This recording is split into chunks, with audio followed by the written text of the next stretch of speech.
Anong reaksyon ng Malacanang dito sa expose na nangyari kahapon sa Senado? Dalawa yung issue rin eh. Yun daw may binabayarang company ang Chinese Embassy na parang troll, di ba? Tapos may sinabi ang National Security Council na parang nakikialam sa midterm election, incoming election natin, ang China.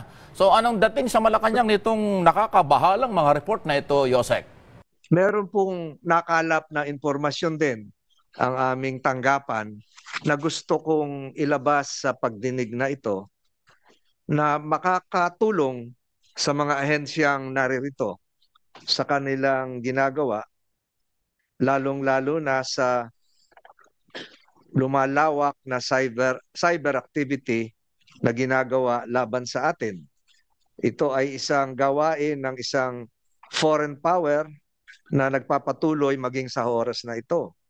Ito po ay isang kontrata na pinasukan ng isang korporasyon, Infinitus Marketing Solutions Inc. This contract made and entered into August 2023 in the city of Makati by Philippines, by and between the Embassy of the People's Republic of China in the Republic of the Philippines, represented by the Director of Media and Public Relations, Chinese Embassy, Mr. Wu Qingqi, with office address at 4896 Antonio Arnaiz Avenue, Makati, Metro Manila, hereinafter referred to as client, and Infinitus Marketing Solutions Inc., represented by Micah Pointon, Marketing Director with business address, nandiyan naman po, Valero, Makati, as the provider. Ayan. Ang trabaho po, babayaran ng kliyente, nakalagay po doon, payable to Infinitus Marketing Solutions, bank deposit, magta-transfer, magbabayad po. Ang kliyente po ang People's Republic of China, meron silang agreement. Ang trabaho ng Infinitus is to provide keyboard warriors. Nagbayad ang embassy ng China sa Infinitus Marketing Solutions ng 930,000 pesos. Ang bangko, Bank of China. Bank of China for the activities mentioned in the contract. So nakita natin yung services na ginagawa nung Infinitus, hindi po ito normal public relations. Hindi po ito normal PR campaign. Ang ginagawa po is to openly provide information and convey the policies of the Chinese government. The money that the Chinese embassy paid was for something hidden and sinister. It was to finance a troll farm. Troll farm po yun. A covert disinformation and influence operation against the Philippine government and the Filipino people. Pinagmamalaki po nila doon sa report ng Infinitus na meron silang nung maaga pa lang, hundreds of fake social media accounts they have created using fake personas. Nagpapanggap ng mga ordinaryong Pilipino, teachers, estudyante, negosyante, members of the armed forces. Each fake persona pretending to be one of us. So ibig sabihin po, yung lumalabas sa Facebook ay hindi totoong tao. Hindi po totoong tao, ito po ay troll. Nagpapanggap na mga maestra, nagpapanggap na OFW. Kaya lang, ang ating mga kababayan ay naliling lang. Sa pagpapaunlak. Sir, so nag-utos na o nagsabi na ang Malacanang na papaimbestigahan nga po itong inyong isiniwalat na di umano ay Chinese interference. Ano na po ang hakbang na ginagawa ng NSC regarding this? Oh, well, yun nga po. Kasi di ba doon sa hearing na ginawa ng Senado ay madaming lumabas doon, no? Number one, it showed the extent and sophistication ng Chinese bansa and even yung kanilang intelligence collection or espionage na ginagawa. And then yung pinakahuli was yung isiniwalat ni Senator Tolentino na yung panghihimasok din ng Chinese Embassy mismo. So, ang mangyayari pong sunod na hakbang nito ay iimbestigahan ng National Bureau of Investigation yung naging pahayag ni Senator Tolentino para makapagkaroon ng case build-up, no? Gaya ng ginawa ng cases. Dito rin, no, iimbestigahan din ng NBI yan para kung may nakita silang mga paglabag sa ating mga batas ay makapag-aresto sila or kaya makapagsampa ng kaso sa mga korte natin.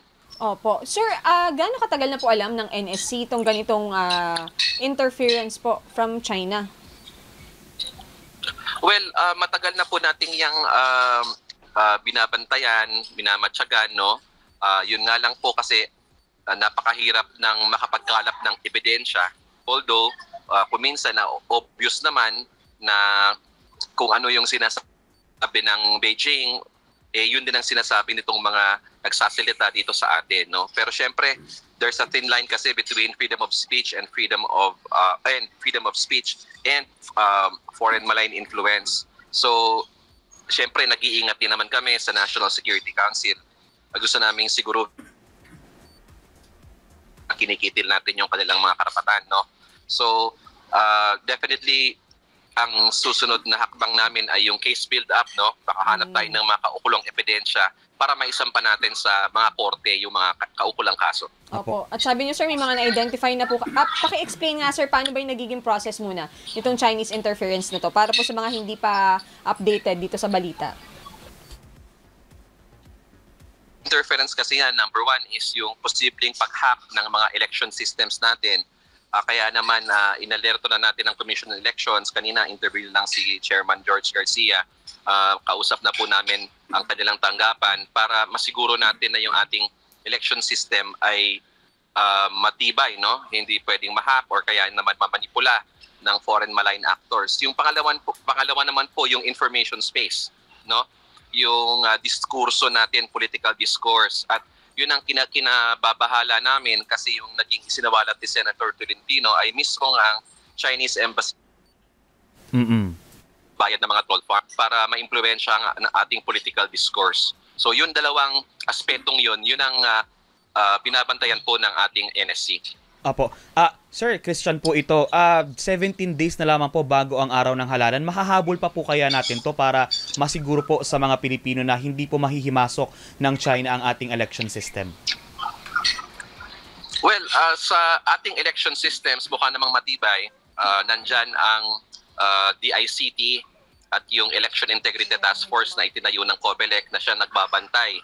Wala pa naman tayong nakikitang ebidensya yung ating election systems, and we are very confident na hindi po ito mag-fail.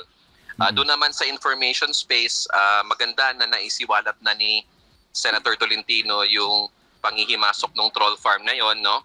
So, nasa kamay na po ng NBI para makapagsampa na po tayo ng mga kaso. Apo. Pero so far po ba, ang China lang po ba ang namomonitor natin ng ibang bansa na baka nga po may possible interference sa ating election system? Kasi baka po ang isipin naman nila, sinisingle out lamang po sila. Well, kami po kasi sa NSC, we go where the evidence tells us, no? Kung ano yung pupunta. Hindi po kami in the business of, fabricating evidence or gumagawa ng mga kung ano-ano. Ang lumalabas lang po talaga is China. Yung natitrace natin na may kinalaman dito. At wala namang ibang bansa na nanghihimasok sa ating eleksyon. And ano kayang posibleng dahilan naman nila, sir? Bakit itong China interesado sa ating sistema ng halalan? Ano pong ganansya nila? Oo. Well, mahirap mag-speculate, no? Mas maganda sana tanongin natin yung Chinese Embassy kung bakit nila ginagawa yan, no?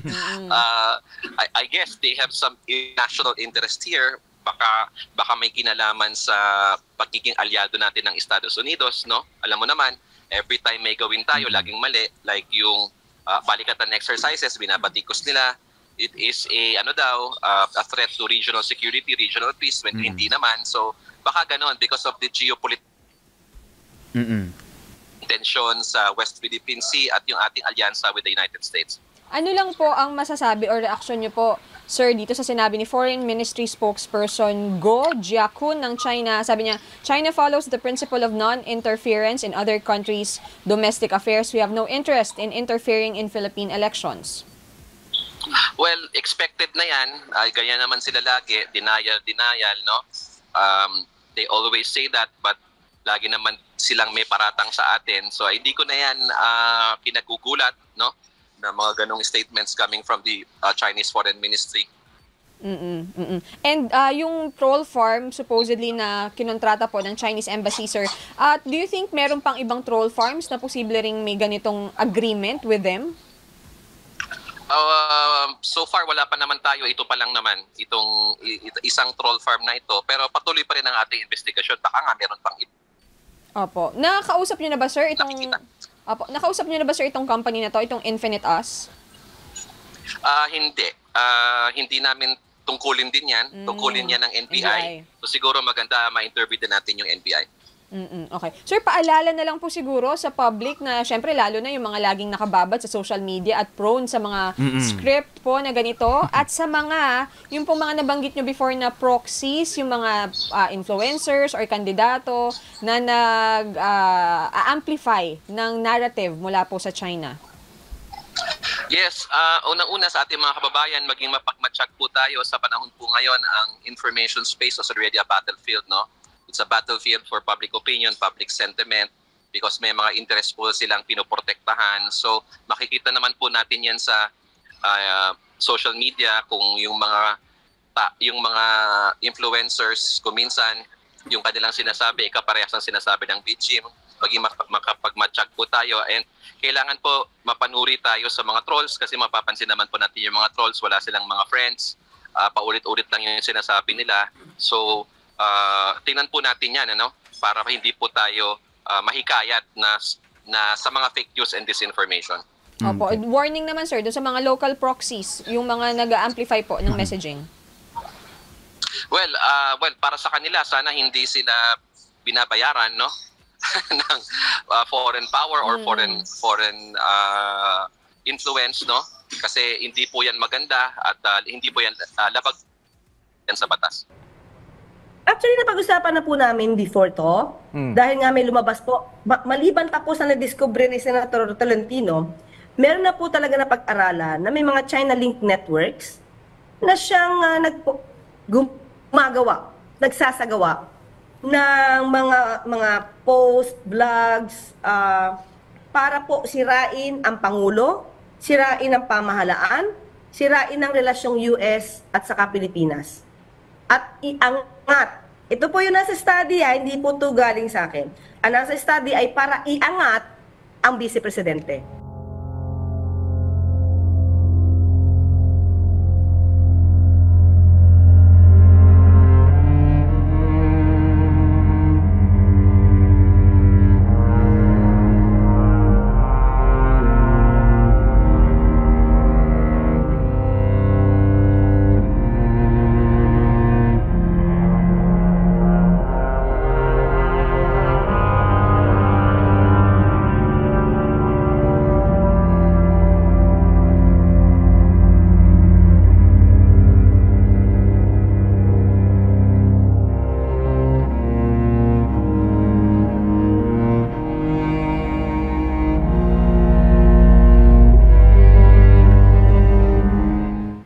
So tingnan po natin ngayon, ano-ano ba namumutawi sa mga fake news peddlers?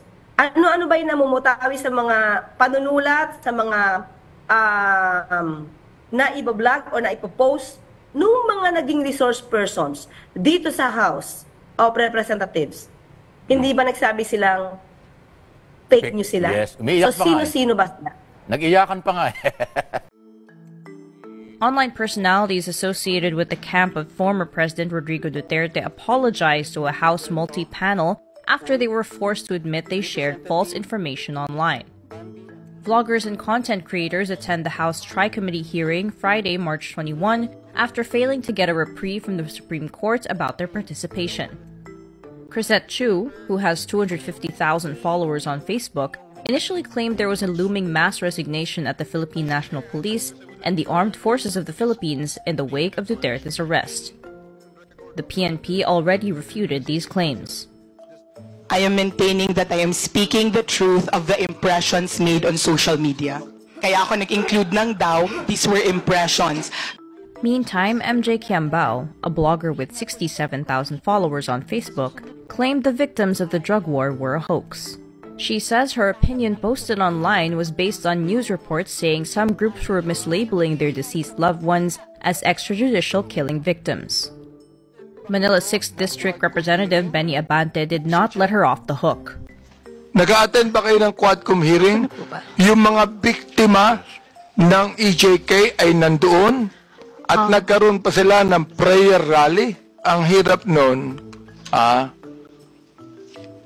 makakabalita ka ng anuman tapos you're going to put up an opinion and you want to let the people believe it's the truth. Yun ang problema dyan eh. The Tri-Committee inquiry began in February. It was triggered by online attacks from quote-unquote trolls and malicious bloggers and Chinese propaganda on the West Philippine Sea. But we're talking about the West Philippine Sea. This will be your last warning, or else I will cite you in contempt. This is your last warning. You're under oath. Opo. What do you mean that the Philippines is using water cannon? Mr. Chair, ang sinabi ko nga po, ang Pilipinas po, nag-water cannon, pwede pong mag-water cannon. Hindi. Walang pwede. Sinabi mong mag-water cannon. Mr. Chair, sige po. Mr. Chairman, with this, Mr. Chairman. Mag-apologize po ako. Mali po ako. Sige po, fake news po ako. Ang sinasabi ko lang po, pwede po ang water cannon sa South China Sea issue. Hindi, ganito lang po. Fake news po ako. Hindi, ang sinabi mo, what you said, nag-water cannon, Mr. Chair. Opo, ina-admit ko po. If you want, we can ask the Secretariat to refer to our stenographers in the back to the statements issued by Mr. Lopez regarding that issue. So, we have never taken, I don't think, that's reckless, absolutely reckless. Tayong mga Pilipino ang nagpo-provoke.